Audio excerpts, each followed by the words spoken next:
Y si gustan abrir sus Biblias en la carta a los Colosenses,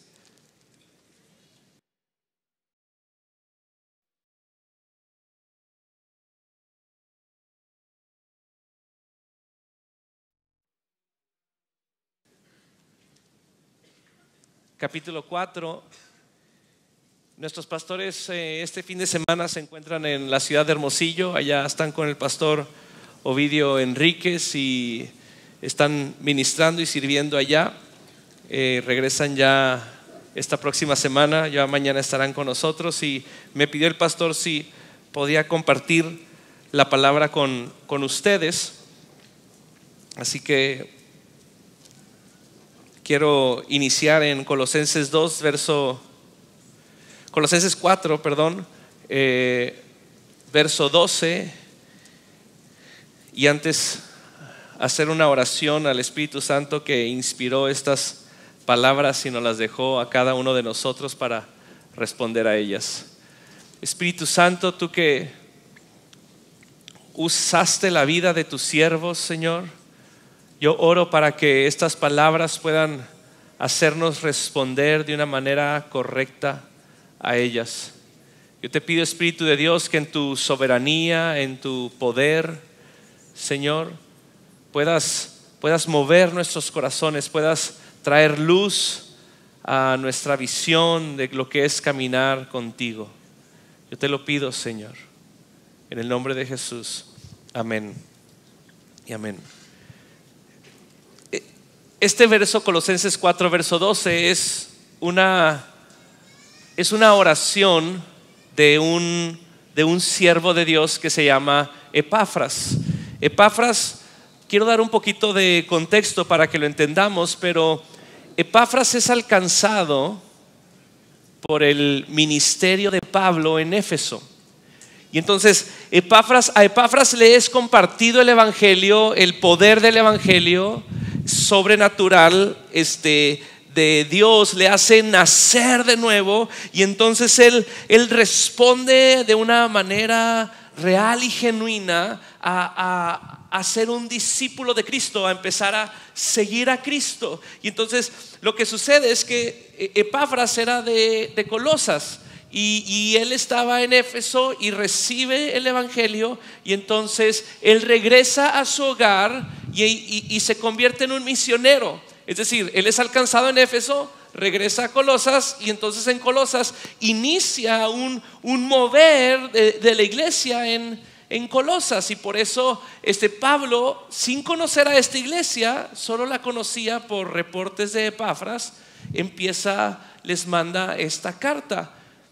Para que entendamos, cuando usted le comparte a alguien que no es de la ciudad, usted le está compartiendo a un posible misionero. Hay ministerios internacionales dedicados a compartirles a alumnos o a jóvenes que vienen de países cerrados al evangelio, pero van a universidades donde el evangelio puede ser expuesto, y se dedican a compartirles el evangelio a ellos para que estos jóvenes regresen a sus casas como misioneros naturales, como misioneros espontáneos, podríamos decir, porque ellos son alcanzados por el evangelio fuera de su hogar y luego regresan a su hogar y extienden el evangelio.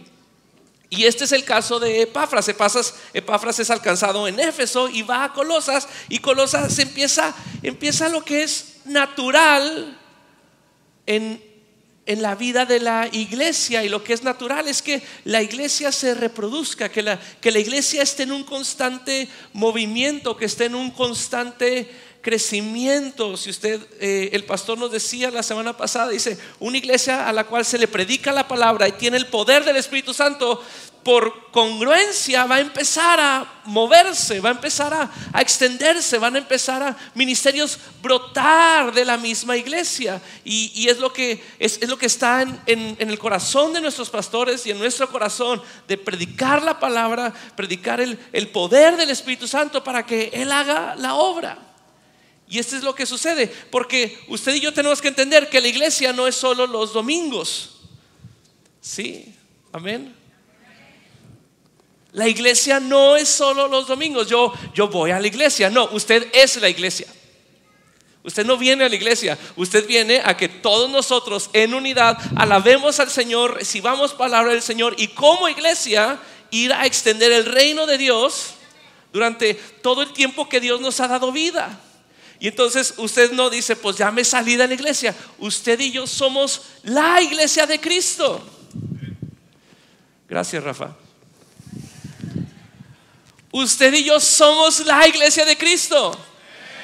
Okay. Y la iglesia está en un constante mover y está en un constante fluir y constantemente se está moviendo y se está extendiendo. Y entonces nosotros somos alcanzados por el evangelio, somos injertados a la iglesia de Cristo. Y entonces nosotros empezamos a compartir este evangelio, siendo estos mediadores, siendo estos no mediadores, siendo estos vasos de barro que comparten las buenas nuevas. Y entonces la iglesia empieza a crecer, empieza a extenderse. Sí, y eso es parte de lo que está en nuestro corazón. Y aquí Epafras es este hombre, es este hermano, ¿sí?, en Cristo que hace una oración. Y el verso 12 de Colosenses 4 nos dice así: os saluda a Epafras, el cual es uno de ustedes, es decir, es de Colosas, ¿verdad? Dice siervo, ¿de quién? De Cristo. Entonces la palabra siervo es una palabra muy hermosa y muy bonita, pero el significado de siervo es doulos y es un esclavo de Cristo. Cuando Pablo se presenta en su carta a los romanos, él dice: Pablo, siervo de Jesucristo. Pero la palabra siervo viene de que yo soy un esclavo, porque usted y yo somos creación de Dios y Él es, vamos a decir, Señor. Y la palabra dice que antes de Cristo nosotros éramos siervos del pecado, y ahora en Cristo nosotros somos siervos de la justicia en Cristo. Es decir, usted y yo siempre estamos sirviendo algo. Antes de Cristo teníamos un amo y Señor que era lo peor. Efesios dice que estábamos bajo el príncipe de la potestad de los aires. Y usted no quiere estar bajo ese señorío. Sí, esclavos del pecado, no quiere estar bajo ese señorío. Y por eso el evangelio alumbró nuestras vidas y pasamos de ese señorío de tinieblas, de mal, de muerte, a un señorío de luz, de bien y de vida. Y ahora somos siervos de Cristo. O sea, el discípulo es siervo. Seguimos a Cristo, pero servimos a Cristo. Por eso decimos y declaramos que Jesús es nuestro Salvador, pero también es nuestro Señor. Y el Señor manda. Otra vez. Y el Señor manda. Ay, híjole, vienen despiertos. Y aquí está Epafras, que es un siervo de Cristo. Y me encanta porque Pablo se identifica como siervo de Cristo, identifica a sus hermanos también como siervos de Cristo. Y fíjense lo que está haciendo. Dice: siempre rogando encarecidamente por ustedes en sus oraciones. ¿Qué está haciendo este siervo de Cristo, este hermano en la fe? Siempre rogando encarecidamente por la iglesia en sus oraciones. Siempre está orando. Colosenses 4 verso 2 nos dice: perseverad en la oración, velando en ella con acción de gracias. Es decir, este Epafras estaba perseverando en la oración, estaba orando. Iglesia, nosotros tenemos que aprender y crecer en nuestra vida de oración. Me encanta cómo lo dijo un pastor, que dijo: la única manera de aprender a orar es orando.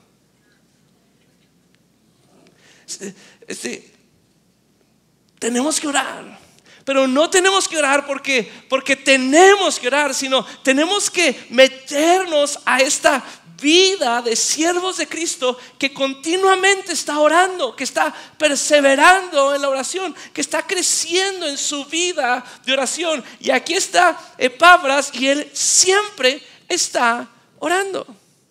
Y entonces él persevera en la oración, y de la manera en que persevera es que su corazón está a favor del corazón de Dios, y el corazón de Dios está a favor de la iglesia, de su iglesia. Dios está comprometido en embellecer y santificar a su iglesia, y usted es la iglesia. Dios está comprometido con usted. Dios desea que le oremos, le encanta que le pidamos. Sí, de hecho, Isaías 62, verso 6 habla de que Dios levantará y está levantando intercesores día y noche. ¿Sabe lo que está haciendo en este instante Jesús? Intercediendo por nosotros a la diestra del Padre. Y si Él es un intercesor y usted es su discípulo, usted también es un... Olvídese del llamado a la intercesión. No, yo no tengo el llamado a interceder. Ese lo tiene mi abuela. Es buenísima. Si viera sus rodillas. Usted es discípulo de Cristo. Él está intercediendo. ¿Qué se espera que nosotros hagamos?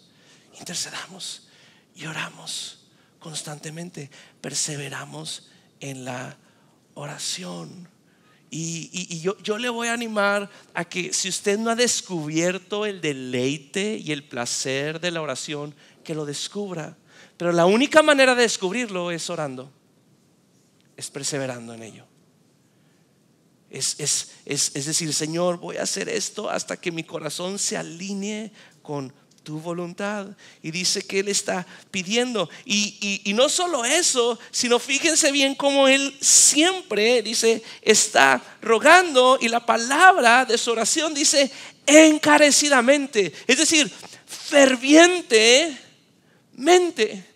Y ora de esta manera porque una oración ferviente hace notar de que la oración depende de Dios.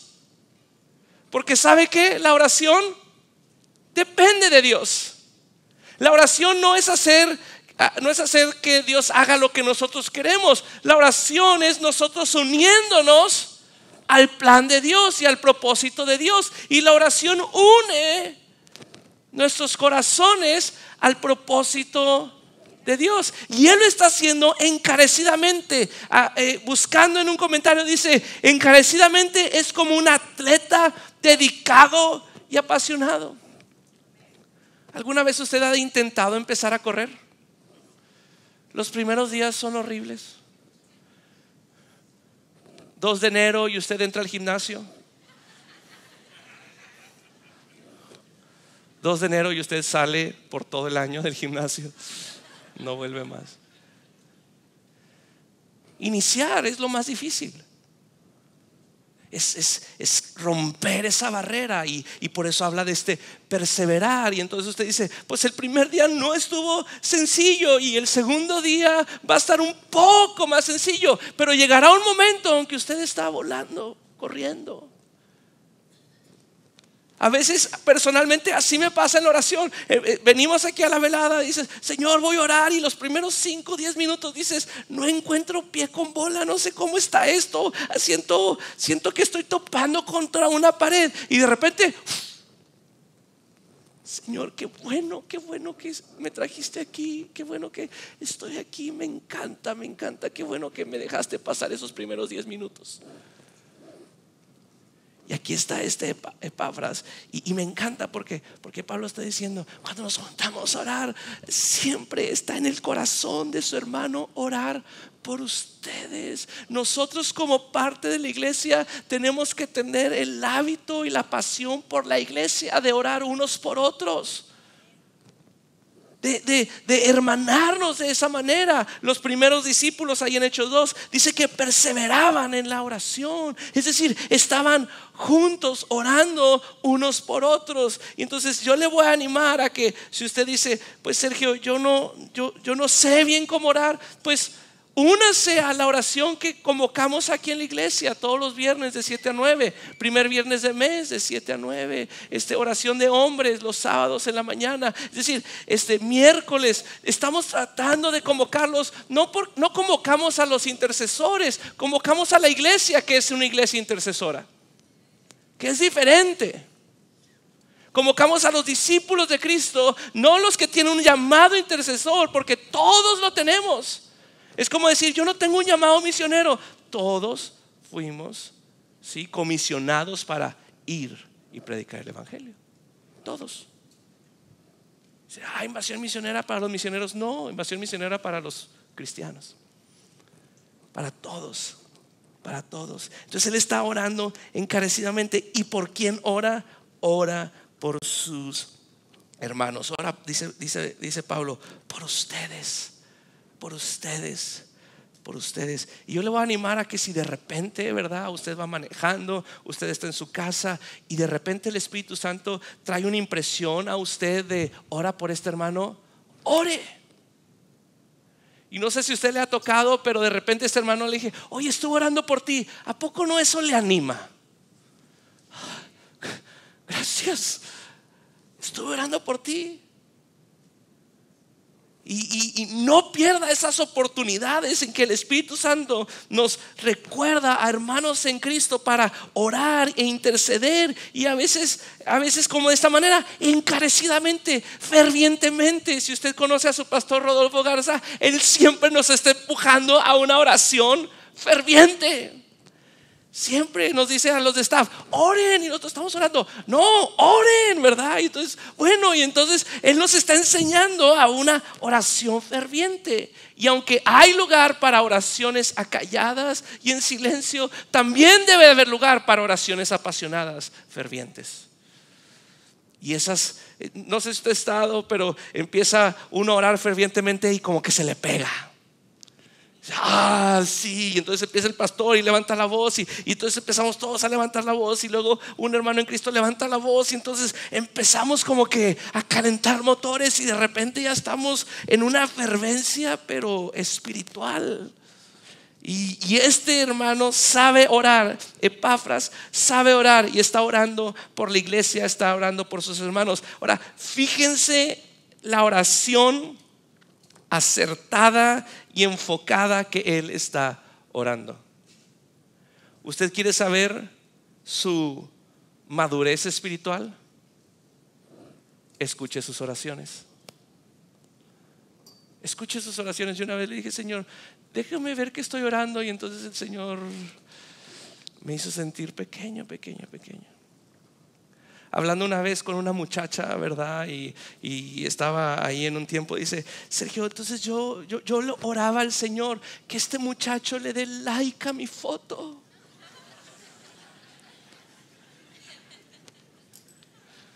¿Son sus hijos?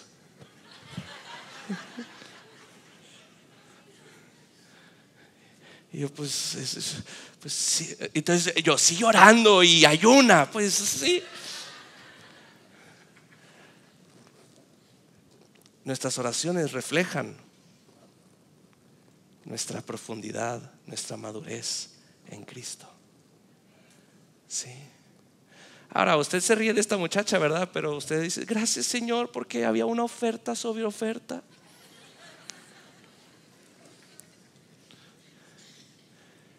Y usted está ahí, Señor, ese lugar, el más cercano a la puerta en el centro comercial, dáselo a tu hija. Nunca lo ha hecho usted, ¿verdad? No. ¿Usted quiere saber su profundidad en Cristo, su madurez en Cristo? Oiga sus oraciones y compárela con las oraciones de la Biblia, de la palabra, de sus hermanos en Cristo, como Epafras, de los apóstoles, que dice, estoy orando por ustedes. Y fíjense que están orando ellos. Y si usted dice, pues yo soy de los que tampoco saben orar, ore la Biblia, no le falla, no es plagio. Sí. O sea, usted está orando lo que Dios nos puso para que oráramos. No le fallamos. Y cuando usted inicia con estos patrones bíblicos de oración, de repente usted va a despertar a otros niveles de oración. Usted puede tomar de aquí una simple frase de esta oración y usted puede orar prolongado simplemente con un concepto que Dios nos dejó que oráramos. Entonces Él está orando y vamos a escuchar esta oración, y espero que le edifique a usted y le anime a usted a orar de esta manera, y le edifique a unirse al plan de Dios para usted y para la iglesia. Y dice el verso 12, dice: para que estén firmes, perfectos y completos en todo lo que Dios quiere. Todo lo que Dios quiere es su voluntad, porque hay una voluntad de Dios y hay cosas que Dios quiere.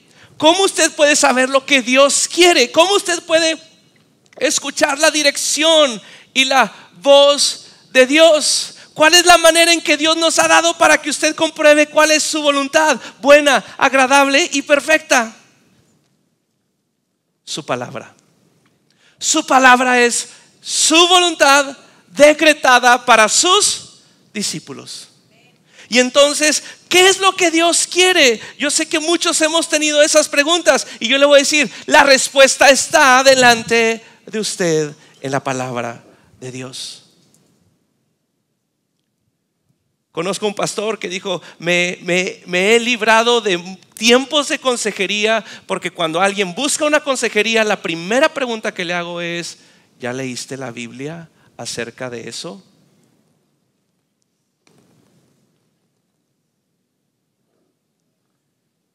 ¿Ya leyó la Biblia acerca de cómo tratar a su esposa y resolver ese reto? ¿Ya leyó la Biblia de cómo honrar a Dios con su negocio, con su vida? ¿Ha leído la Biblia en cómo gobernar sus pensamientos? ¿Cómo guiarlos a la exaltación de Cristo? ¿Ha leído el propósito y la voluntad de Dios para usted en la Biblia? Porque aquí es donde está. Aquí está todo lo que Dios quiere. Porque muchas veces nuestras oraciones son para que Dios quiera lo que yo quiero. Señor, yo quiero que hagas esto. Señor, yo quiero que hagas aquello. Señor, hazlo. Pero la oración es al revés. La oración es: Señor, yo quiero lo que tú quieres. Yo deseo lo que tú deseas. Hágase, dijo Jesús, tu voluntad y no la mía. Porque si Él es el Señor, entonces yo hago lo que Él quiere. La manera de saber la voluntad de Dios no son los sentimientos, no son las impresiones, es la palabra de Dios. ¿Qué quiere Dios? Está leyendo la palabra, está meditando en la palabra, está luchando por tiempos para leer y meditar en la palabra.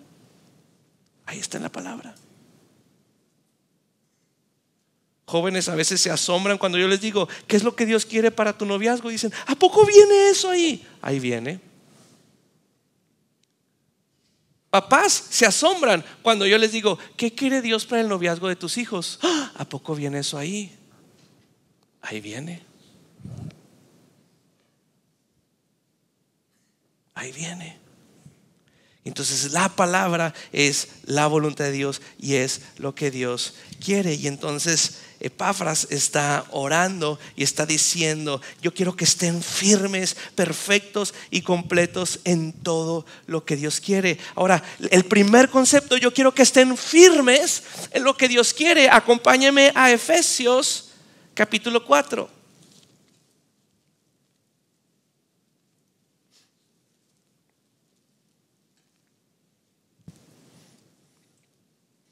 Efesios capítulo 4 habla de cómo el Señor desea que haya unidad en su iglesia y cómo Él ha puesto ministerios para que velen por la unidad de la iglesia y para que velen por los discípulos. Y entonces aquí en Efesios 4 habla de esta unidad, pero habla de que el Señor desea una unidad porque hay algunos que no están firmes. Efesios 4, verso 14 dice: para que ya no seamos niños fluctuantes.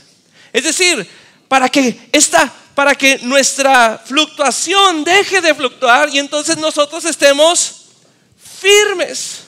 Que no seamos, dice ahí, para que no seamos niños fluctuantes, llevados por doquiera de todo viento de doctrina. ¿Qué es el viento de doctrina? Es todas las ideas que no son bíblicas, que el mundo constantemente nos está vendiendo. Usted tiene que estar alerta a todo lo que el mundo le está vendiendo en todo tiempo. Usted y yo estamos siendo bombardeados por una mercadotecnia del mundo constantemente. Y si usted no tiene la palabra de Dios para revisar eso, entonces vendrán vientos de doctrina y usted no estará firme. Y Epafras está diciendo: deseo que haya una firmeza en la iglesia, deseo que no sean llevados por estos vientos de doctrina. Seguimos leyendo, dice: por estratagema de hombres que para engañar emplean con astucia las artimañas del error. Entonces hay artimañas del error y las emplean con astucia. Lo que está diciendo es: estas no son artimañas del error que uno puede decir obvio. Estas son artimañas del error que de repente usted ni se está dando cuenta y usted ya está validando estas doctrinas erróneas.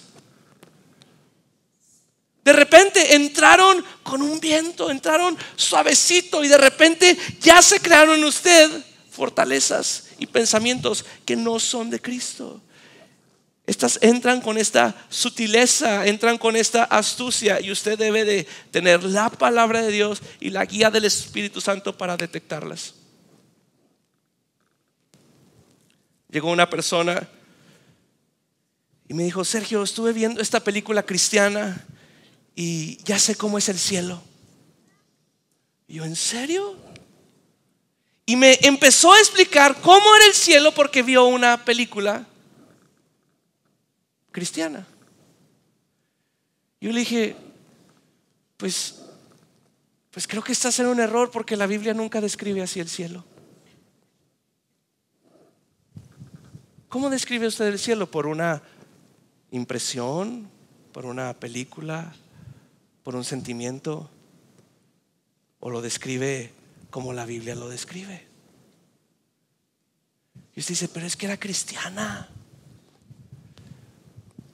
Pues es que es astuto. Y usted tiene que tener cuidado y estar alertas.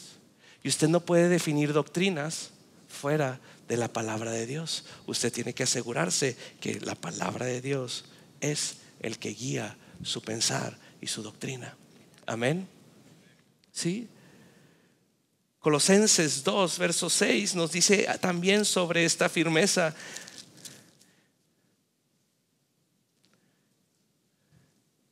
Y dice: por tanto, Colosenses 2 verso 6, de la manera que habéis recibido al Señor Jesucristo, andad en Él. ¿Y cómo andamos en Él? Dice: arraigados y sobreedificados en Él y confirmados en la fe, así como habéis sido enseñados, abundando en acciones de gracia. Fíjense bien cómo andamos en Cristo. Primero es arraigados y luego es sobreedificados. Y yo le quiero decir: antes de que usted empiece a edificar o sobreedificar, tiene que asegurarse que está enraizado en Cristo. Porque muchas veces cuando alguien se acerca a Dios y está creciendo y empezando a crecer en Él, empiezan a sobreedificar y empiezan a armar y empiezan a decir y hay un entusiasmo, pero nunca en lo secreto y en lo íntimo y en un discipulado genuino y real, nunca han arraigado su identidad en Cristo. Nunca lo han hecho.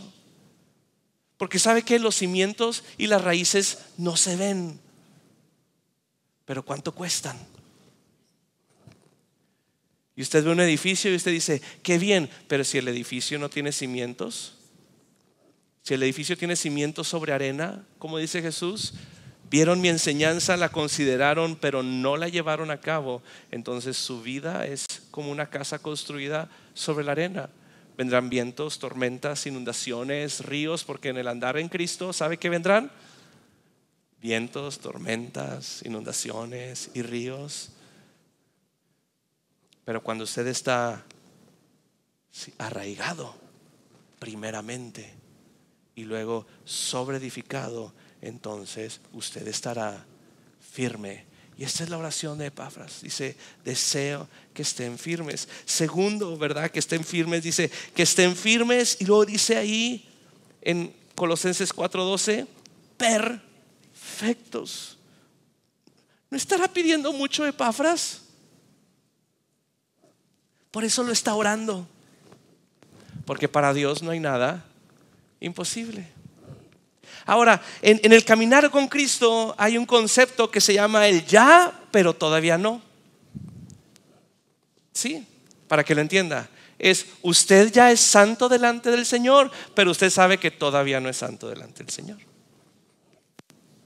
Y el ya pero todavía no es: usted ha sido ya declarado justo por Dios, porque la obra perfecta de Cristo en su vida, en su cruz y en su resurrección ha sido atribuida o acreditada a usted. Es lo que conocemos como la doctrina de la justificación. Cuando el juez justo, santo y soberano lo ve a usted, que ha respondido al evangelio arrepintiéndose y creyendo en el Señor, entonces la justicia de Cristo ahora es de usted. Y cuando el Padre lo ve como ve a Cristo, perfecto. El que cumplió la ley y los profetas, lo ve a usted que ha cumplido toda la ley. Por eso ya no es por obras, es por gracia, es por fe. Y usted es declarado justo, y ser declarado justo es ser declarado perfecto. Pero esa es la doctrina de la justificación. Está la doctrina de la santificación, donde usted es declarado justo y entonces empieza a crecer en santidad, empieza a crecer pareciéndose cada día más como Cristo, empieza a crecer en perfección. Y por eso Epafras está diciendo: que sean perfectos.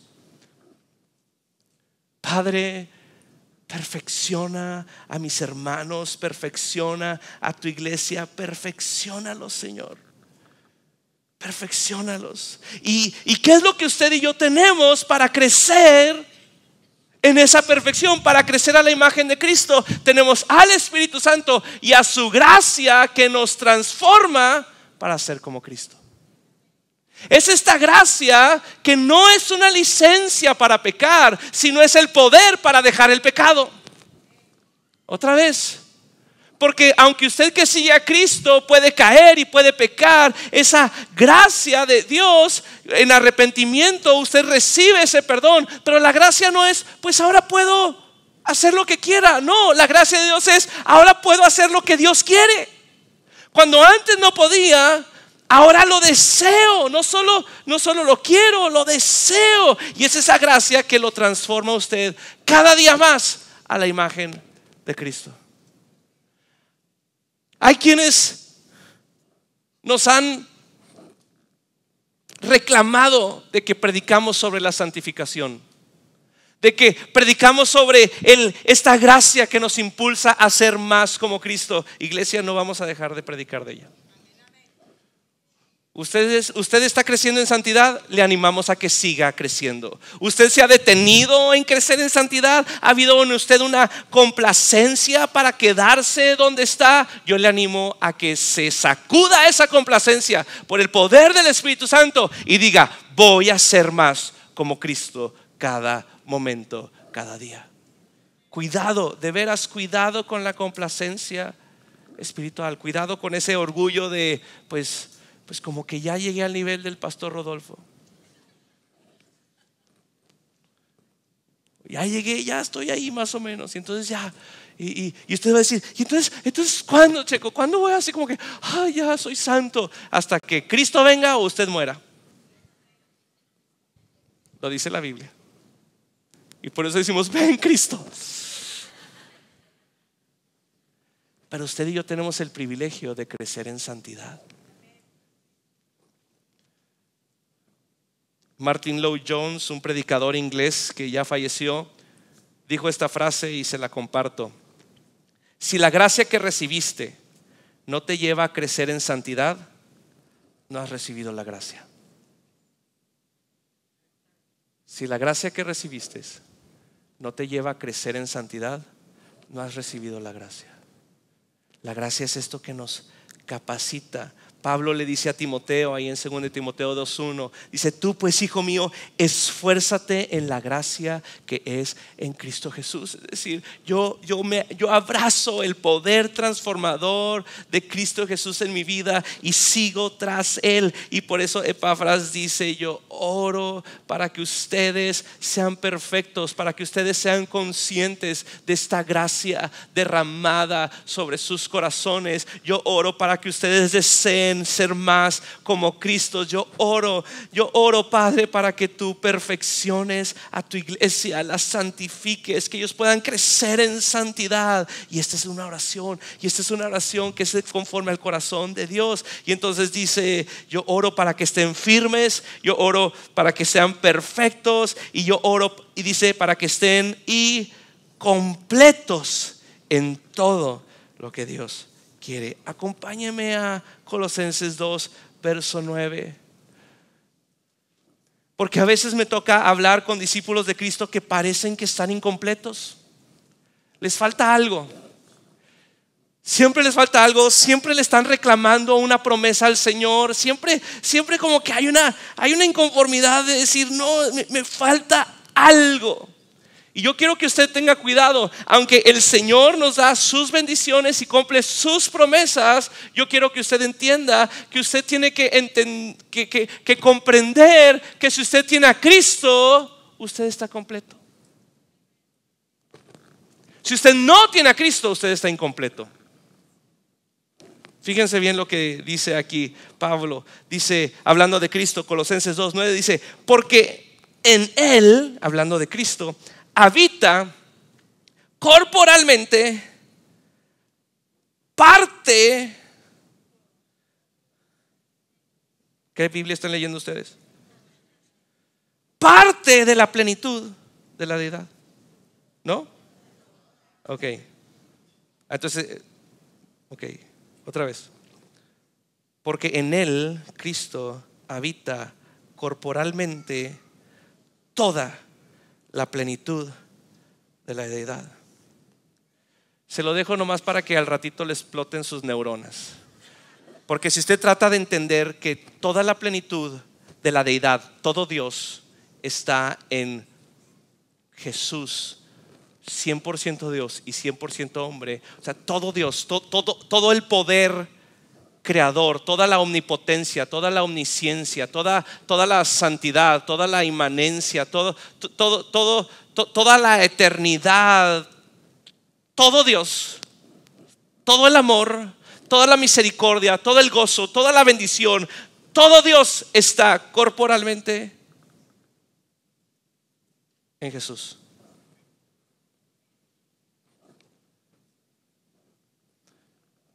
Voy a seguir porque mis neuronas ya están explotando, ¿ok? Y luego nos dice: y esto tiene implicaciones serias en la vida de sus discípulos. Verso 10 dice: y ustedes están parcialmente llenos, el vaso medio lleno. ¿Qué dice ahí? Completos en Él. ¿Cómo estamos en Cristo? Completos. Entonces, si no tienes nada, pero tienes a Cristo, lo tienes todo. Y si tienes todo, pero no tienes a Cristo, no tienes nada. Estás incompleto.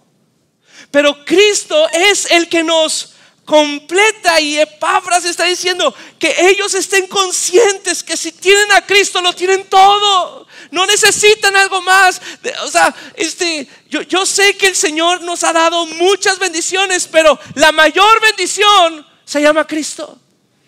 Y si en ti hay un reclamo para con Dios porque te falta algo que Él no te ha dado y que Él te debe, porque Romanos nos dice que Él no nos debe nada. Pero bueno, si tú sientes que Él te debe algo, pues entonces no tienes a Cristo, en quien habita corporalmente la plenitud de la deidad. Porque si tienes a Cristo, en quien mora corporalmente la plenitud de la deidad, lo tienes todo. Bueno, si tan solo tuviera a Cristo y esto. No, ese no se puede. ¿Sí? Ahora que viene el Buen Fin,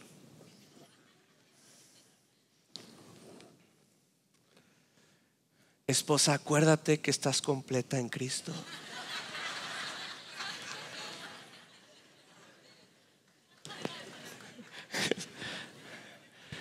Esposa, cuando te lleven a la agencia, esposo, acuérdate que no necesitas esa moto.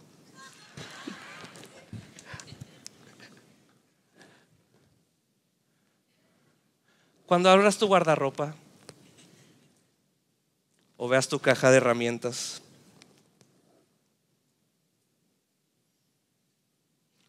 cuando abras la alacena o el refri, cuando le estés poniendo esos zapatos a tus niños, en Él estoy completo. Claro que allá afuera hay una avalancha de mercadotecnia que nos está vendiendo: estás incompleto, estás incompleto, estás incompleto, estás incompleto, estás incompleto, estás incompleto, te falta algo, te falta algo, te falta algo. Y no sé si antes en Cristo tú decías: sí, me falta. Lo comprabas, lo adquirías, te endeudabas y después de un tiempo decías: me falta algo. Esto no puede ser. Le preguntaron a ese gran jugador de fútbol americano, después de ganar 2 campeonatos del mundo, estar casada con la supermodelo, ¿verdad? Y le dijeron: ya la hiciste. Y él dijo: la vida no se puede tratar de esto. Y yo me imagino el mundo viéndolo diciendo: a ver, estás en la cima de la cima, casado con la mujer que es considerada la cima, y estás y no estás completo. Que cualquier persona sin Cristo, no importa lo que tenga, está incompleto. Y cualquier persona que no tenga nada pero tenga Cristo, está completo. Entonces, cuando vengan los afanes, cuando vengan las necedades, estoy completo. Y Epafras está diciendo: quiero que la iglesia se dé cuenta que está completa. Está completa, no necesita nada más. No, solo tiene a Cristo. Y entonces por eso predicamos a Cristo, exaltamos a Cristo. Dice Romanos 11:36: porque de Él y por Él y para Él son todas las cosas. Él es el iniciador, Él es el sustentador y Él es el objetivo. Él es quien nos completa. Él es quien nos completa. Y esa es la oración.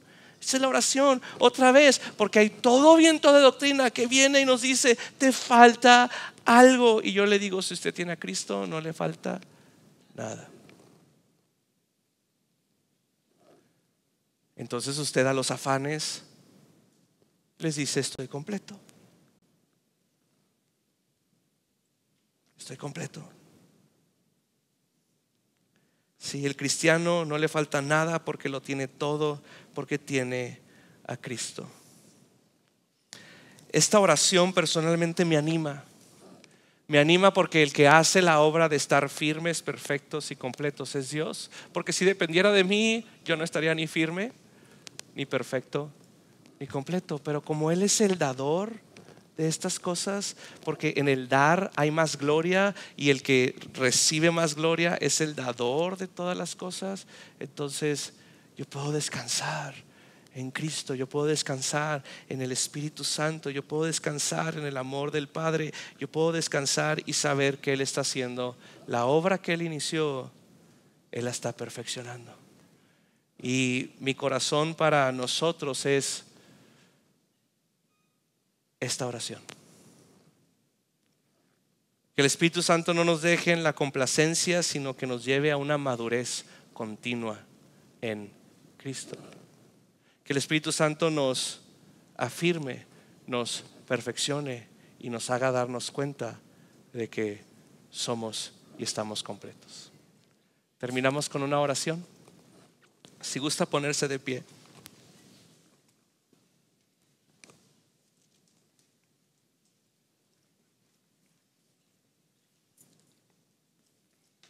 Tal vez usted está aquí y usted sabe que está viviendo una vida incompleta. Digo esto con reverencia, con mansedumbre y humildad. Pero tal vez usted está aquí y usted está pensando, y en la misericordia del Espíritu Santo está hablando en usted y te está diciendo: estás viviendo incompletamente. No tienes a Cristo. No tienes a aquel en quien mora la plenitud de la deidad. Siempre estás buscando algo, siempre estás buscando un entretenimiento, siempre estás buscando una droga, siempre estás buscando algo porque estás consciente de que te falta, de que hay una pieza, hay algo que te hace estar incompleto. Yo te animo a que seas humilde y puedas reconocer que necesitas a Cristo, que necesitas su perdón por el tipo de vida que has estado viviendo, porque vives la vida que tú quieres que Dios quiera, lo que tú quieres. Nunca te has sometido a su voluntad buena, agradable y perfecta. Siempre estás luchando por eso, algo más que te falta. Y cuando lo consigues, te das cuenta que sigues igual de vacío o vacía. Yo te animo que mires a la obra perfecta de Cristo en su vida, en su muerte y en su resurrección, y digas: perdóname, Señor. Perdóname por esta vanidad o por este orgullo. Perdóname por esta rebeldía. Perdóname por esta incongruencia de vivir en contra de mi Creador. Perdóname. Y yo te quiero decir, en la cruz todo pecado arrepentido es perdonado. Todo. Él nos libera de la culpa y del castigo del pecado en la cruz. Yo te animo a que creas en el Evangelio, en las buenas noticias de que Dios vino para salvarnos. Yo te animo a que respondas y digas: solo tú me completas, Señor. Es una oración de fe, es una oración de arrepentimiento, es una oración de cambiar de un señorío tuyo propio del pecado a un señorío de Cristo.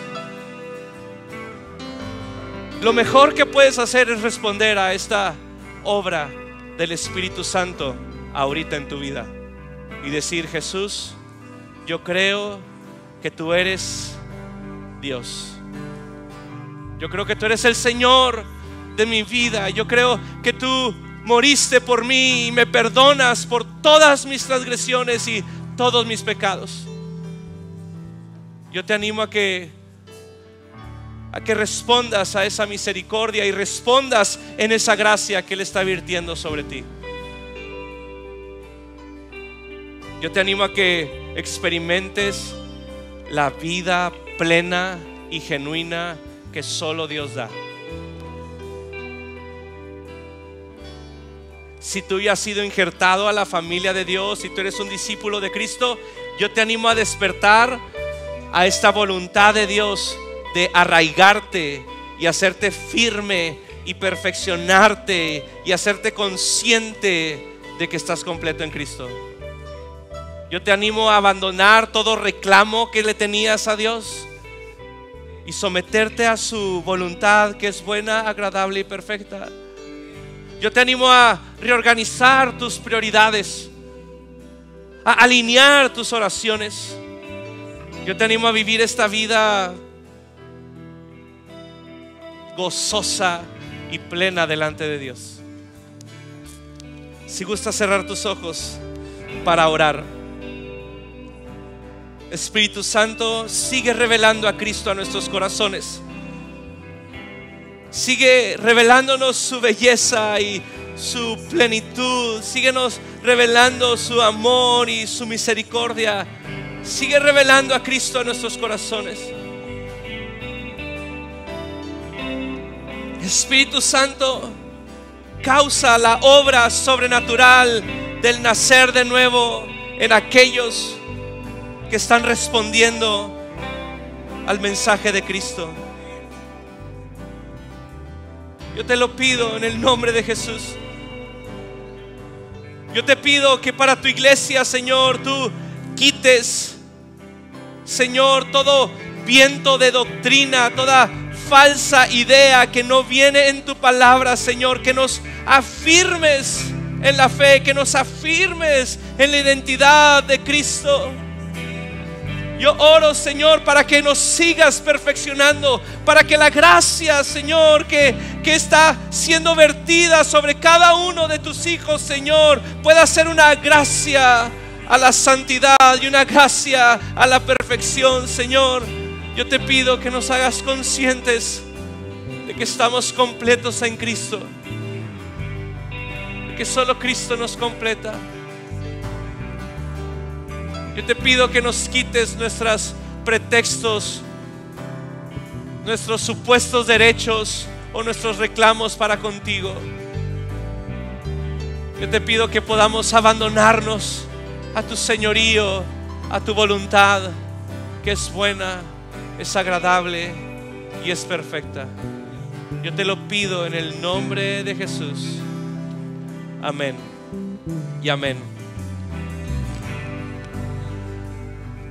Dios te haga estar firme, te perfeccione y te haga estar consciente de que eres completo en Cristo para hacer su voluntad. Que tengas buenas tardes y que puedas vivir en esta comunidad que se llama iglesia durante la semana. Y si Dios quiere, nos vemos durante semana, y si no, el próximo domingo. Dios te bendiga.